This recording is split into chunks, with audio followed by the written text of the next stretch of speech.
Hi, friend. Welcome to this episode of Moments with Mom and Dad.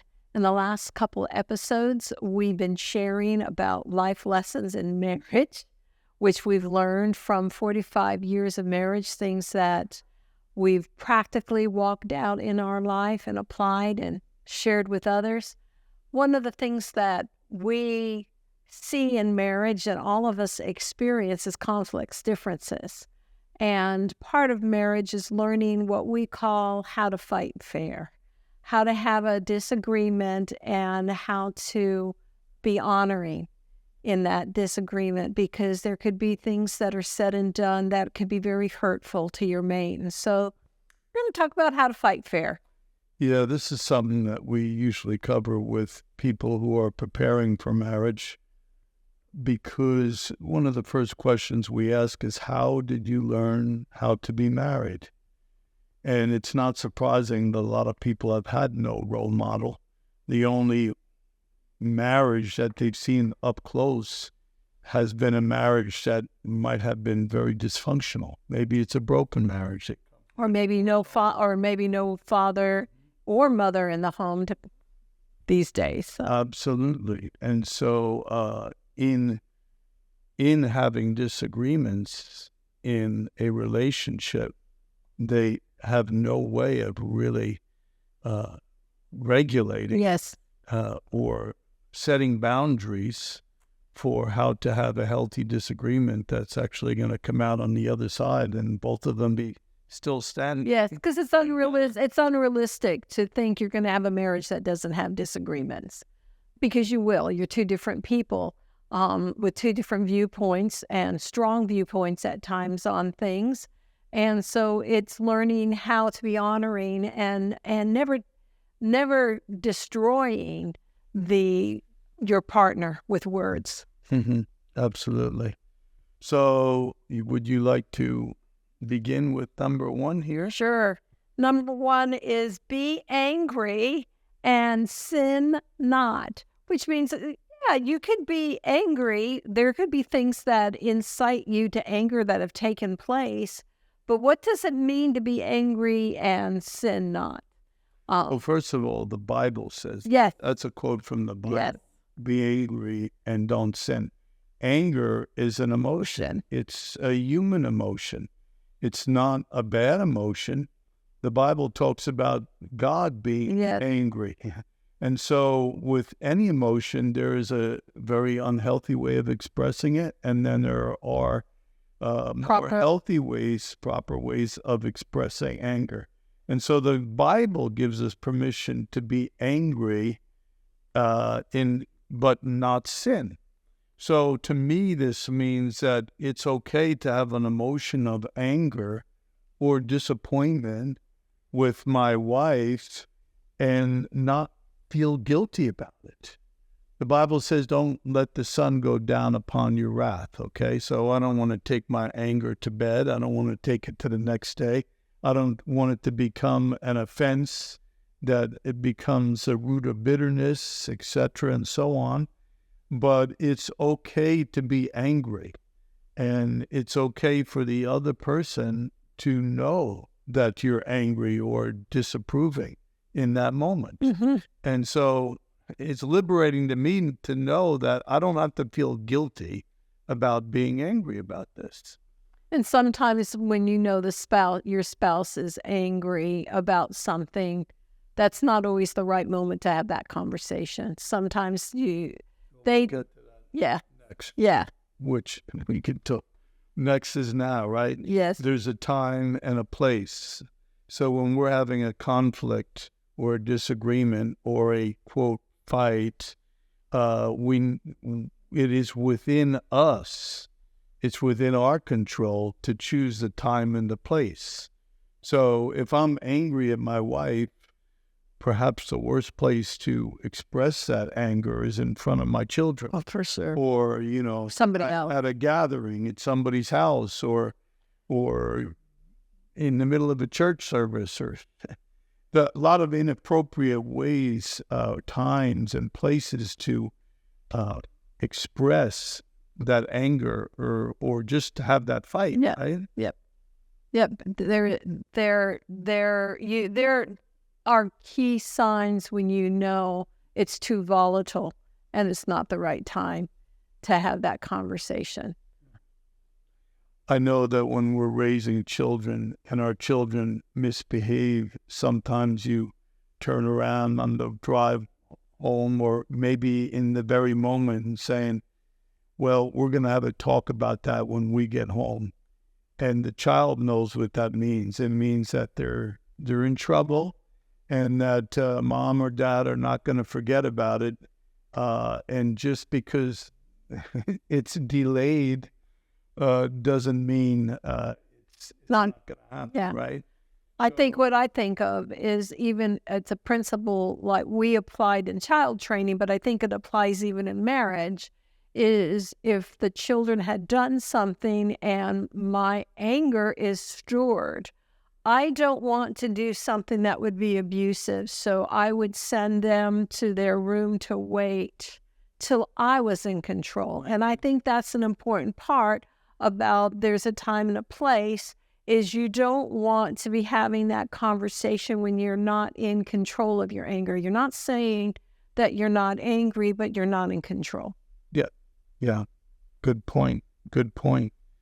And Number three is no low blows.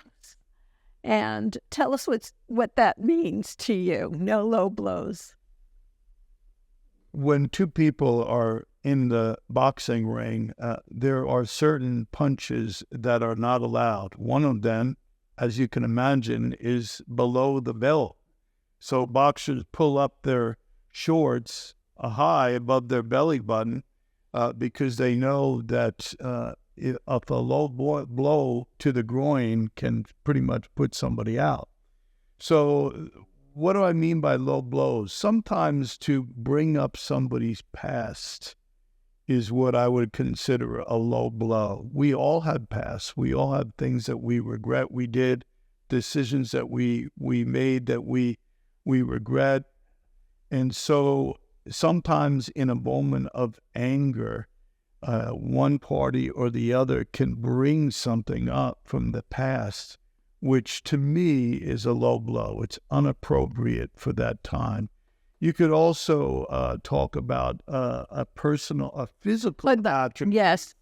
of that person. And you know, in a heated conflict, sometimes people will bring up a physical aspect. Yeah.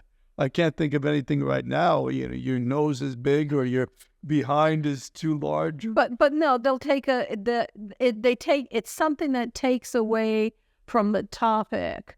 That is abusive or degrading that person. Right. Yeah. Right. And then in that moment, like you say, it has nothing to do with what your conflict is about, but it's just a blow through your words that is unnecessary. It could be a physical characteristic or it could be a personal characteristic also. Mm-hmm. So I think that probably most of you understand what I'm saying by that. The next thing that is on our list here is get real. Get real. What does that mean? That means we avoid hyperbole or vague generalities. You ever hear the words never or always? Those words are never accurate in describing pretty much anything, right? We say God can't lie. It's impossible. So God never lies. But there's not many things in life that are that absolute. And so, again, in the heat of the moment, in a conflict, when we use the word never, you never do this or you always do that. You know what that's called? That's called a lie. That's called an untruth, because hyperbole like that is rarely, I won't say never, but rarely true, right? And so all that does is escalate the conflict by hyperbole or vague generalities.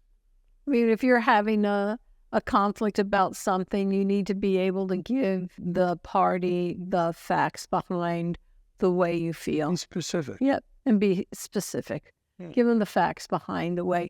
And part of that conflict is, in the language of it, is trying to not attack the person, but say, I need you to understand the way that I feel when this is done or when this is said. You're not saying you always do this. You always make me feel this way. You're just saying, this is the way I read this. This is how I interpret this. So when we say get real, that means reality check. I don't always do this, or it's not like I never do it, right? That's part of having a healthy conflict. Number 5 here is take the hit. We all make mistakes. We all say things, the wrong kind of things, the things at the wrong time. We might embarrass somebody about what we say or do, whatever.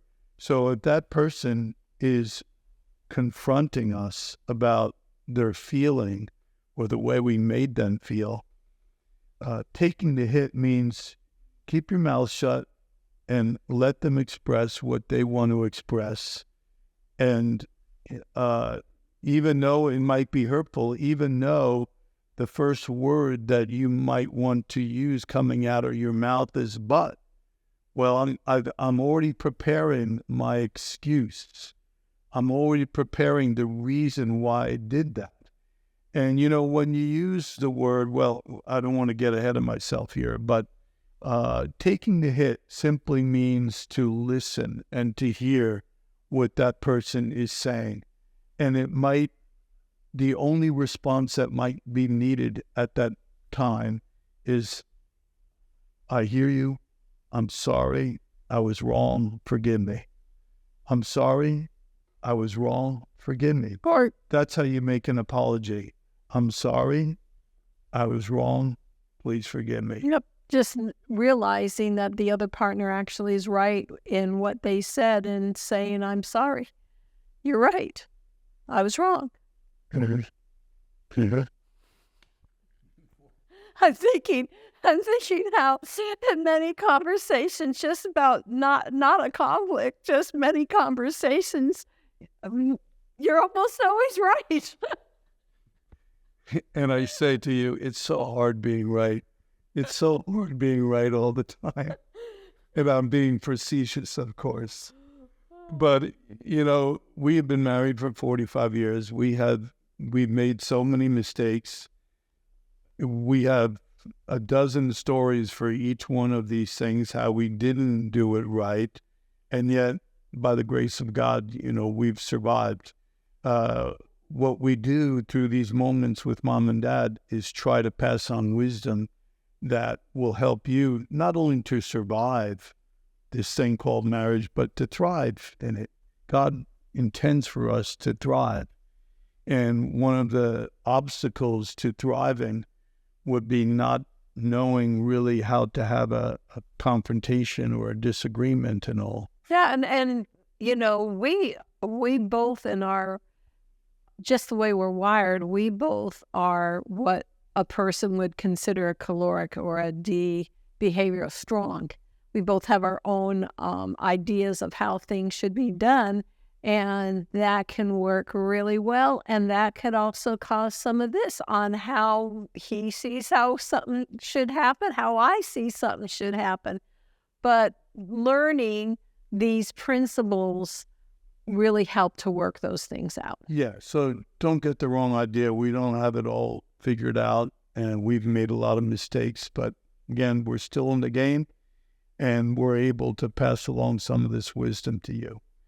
We hope that you'll join us for part 2 of this particular teaching or sharing. I don't know what you call this. Revelation. Principles on how to fight fair. Sure, and we will pick it up again the next time we get together.